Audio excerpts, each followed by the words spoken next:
Donc bonjour, une petite vidéo pour parler du développement d'un être humain dans l'utérus maternel. Donc nous avons vu en classe que le développement commence par ce qu'on appelle la période embryonnaire, pendant laquelle notre organisme va fabriquer ses organes. On voit ici un début d'embryon de jambes, un début d'embryon de bras, ici le cœur, le futur œil, mais on voit facilement que cet embryon ne ressemble pas franchement encore à un être humain. Les stages de Carnegie montrent en fait que ce n'est qu'à la fin du deuxième mois que l'embryon commence à ressembler à un petit humain. Il n'a pas encore grandi, il ne mesure que 3 à 4 cm si l'on en croit l'échelle représentée. Quand on regarde l'évolution de la taille et de la masse au cours de la grossesse, on s'aperçoit en fait que la taille et la masse commencent à s'accélérer très rapidement à partir de la fin du deuxième mois environ. Alors comment expliquer cela? Tout cela est dû en fait à la mise en marche d'un organe mixte qui a été fabriqué à la fois par la mère et par l'enfant, qui s'appelle le placenta.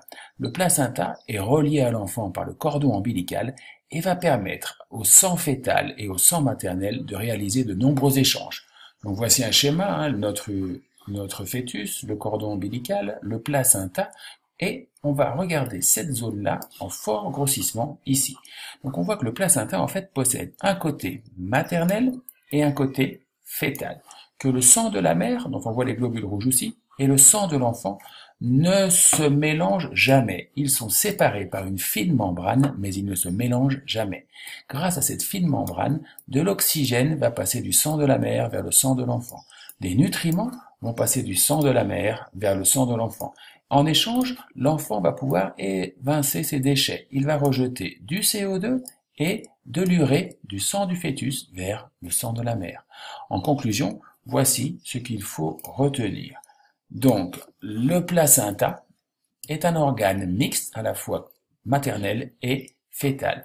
Il est coupé en deux par ce qu'on appelle une barrière ou la membrane basale autour duquel le sang maternel et le sang de l'enfant vont réaliser des échanges. Donc la mère va donner du dioxygène et des nutriments à son enfant. Le fœtus va rejeter ses déchets, le dioxyde de carbone et l'urée principalement. Certains médicaments et certaines drogues sont capables de traverser le placenta. C'est pour cela qu'une femme enceinte en général n'a pas le droit de prendre de médicaments et doit éviter tout usage de stupéfiants.